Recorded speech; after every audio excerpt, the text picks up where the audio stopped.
আমি এই মুহূর্তে রয়েছি কুড়িগ্রামের ভুরুঙ্গামারী উপজেলার আন্ধারীঝাড় ইউনিয়ন এবং নাগেশ্বরী উপজেলার রায়গঞ্জ ইউনিয়নের একটি সীমান্তবর্তী একটি এই যে বিল, এটি হচ্ছে যে ফুলকুমার নদী। এই নদীতে কিন্তু একটি সাঁকো ছিল, কাঠের সাঁকো, সেটি কিন্তু ভেঙে গেছে। দীর্ঘদিন যাবৎ কিন্তু এখানে মানুষ দুর্ভোগ এবং ভোগান্তির মধ্য দিয়ে পারাপার হয়েছিল। কিন্তু এখন কিন্তু একটি আপনারা দেখতে পাচ্ছেন যে একটি ড্রামের যে ভেলা রয়েছে, সেই ড্রামের ভেলার মাধ্যমে এখানকার যে প্রতিদিন কিন্তু হাজার হাজার মানুষ যাতায়াত করেন। এখানকার কৃষকদের সাথে আমি কথা বলেছি, তারা যেটি বলেছেন যে এখানকার যে পণ্যগুলো তারা উৎপাদন করেন, বিশেষ করে কৃষিপণ্য, ধান, শাকসবজি থেকে শুরু করে অন্যান্য যে কৃষিপণ্যগুলো রয়েছে, সেগুলো কৃষি আবাদ করার পরে কিন্তু তারা একদিক থেকে আরেক দিকে নিয়ে যাওয়া কিন্তু তাদের অনেক কষ্ট হয়, এবং যে কারণে কিন্তু তাদের পরিবহন খরচটা অনেক বেড়ে যায়। এছাড়াও এখানকার যে স্থানীয় যে মানুষজন রয়েছেন, যে তাদের সন্তানরা রয়েছেন, তারা কিন্তু পাশে একটি রতনপুর উচ্চ বিদ্যালয় এবং রতনপুর প্রাথমিক বিদ্যালয় রয়েছে, এবং আন্ধারীঝাড়ের এই দিকেও কিন্তু উচ্চ বিদ্যালয় এবং সরকারি প্রাথমিক বিদ্যালয় এছাড়া মাদ্রাসা রয়েছে। শত শত শিক্ষার্থী কিন্তু দুপাড়ে কিন্তু যাতায়াত করেন, এবং দুপাড়ের শিক্ষার্থীরা কিন্তু দুপাড়ের স্কুলে, মাদ্রাসায়, কলেজে কিন্তু যাতায়াত করেন অনেক ভোগান্তির মধ্য দিয়ে। আমি তাদের সাথে কথা বলেছি, তারা যেটি বলেছেন যে এই বিশেষ করে বর্ষাকাল আসলেই কিন্তু তাদের ভোগান্তিটা বেড়ে যায়। তারা কিন্তু স্কুলে কলেজে যেতে পারেন না, এবং বৃদ্ধ যারা রয়েছেন তারা মসজিদে যেতে পারেন না নামাজের জন্য। তো আমি এখানে স্থানীয় কয়েকজন মানুষের সাথে কথা বলবো যে আসলে কী পরিমাণ ভোগান্তি নিয়ে আপনারা একটু এখান দিয়ে চলাচল করেন। আপনারা একটু বলবেন একটু এইদিকে। চলাচল তো সমস্যা, আমার পার হইতে পারি না, ভুড়ে থাকে। কাঠের ব্রিজ ছিল, তাও ভাঙে যায়।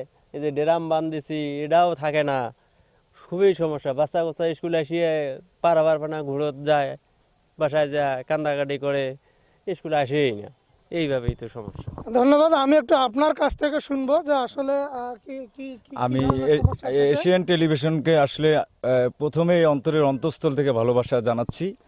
এই নদীটা খুব ভূমিদস্যু নদী। 5টা ইউনিয়নের মানুষ যেটা পারাপার, যে রাস্তাটায় দুই দিকে স্কুল, মাদ্রাসা, ব্যাপক ধরনের বাচ্চা কোচ্চা লাঞ্ছিত।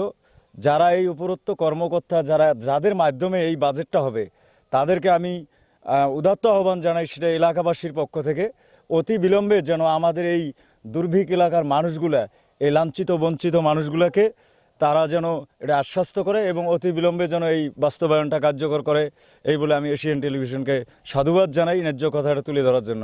আসসালামু আলাইকুম। ধন্যবাদ। প্রিয় দর্শক, আপনারা শুনতে পেলেন যে এখানকার যে মানুষজন কিন্তু চরম ভোগান্তির মধ্যে রয়েছে। এখানে প্রতিদিন শত শত নারী পুরুষ কিন্তু যাতায়াত করেন, শিক্ষার্থীরা যাতায়াত করেন। তো এখানকার স্থানীয় মানুষজন যেটি বলছেন যে একটি এখানে ব্রিজ হলে কিংবা একটি সেতু হলে কিন্তু এখানকার হাজারো মানুষের কিন্তু ভোগান্তি কমে যাবে। একই সাথে কিন্তু 2 উপজেলার 5টি ইউনিয়নের লোক কিন্তু এখানে যাতায়াত করেন, বিশেষ করে আন্ধারীঝাড় এবং ভুরুঙ্গামারী, এইদিকে বলদিয়া, এবং আমার বাম পাশে রয়েছে রায়গঞ্জ ইউনিয়ন বা বামনডাঙ্গা এবং নাগেশ্বরী উপজেলা সদর। এখানে কিন্তু স্বাস্থ্য ব্যবস্থারও কিন্তু অবনতি রয়েছে এই একটি সাঁকো না থাকার কারণে। স্থানীয় মানুষজনের সাথে আমি কথা বলেছি, তারা যেটি আরও বলেছেন যে বিশেষ করে প্রসূতি মহিলা, যদি গর্ভবতী মহিলা যদি থেকে থাকে, তাদেরকে যদি হাসপাতালে নেবার প্রয়োজন হয়, সেক্ষেত্রে কিন্তু রাতের বেলা কিন্তু তারা সময় মতো পৌঁছতে পারেন না, যে কারণে কিন্তু অনেক দুর্ঘটনার শিকার হতে হয়। এছাড়াও এখানকার মানুষ যেটি বলছেন যে এই যে একটি ব্রিজ না থাকার কারণে কিন্তু এখানকার যে যুবক যুবতীরা রয়েছেন, তাদের কিন্তু বিবাহ শাদীর জন্যও কিন্তু অনেকটা ব্যাঘাত ঘটে বলে এখানকার মানুষ দুঃখ প্রকাশ করেছেন।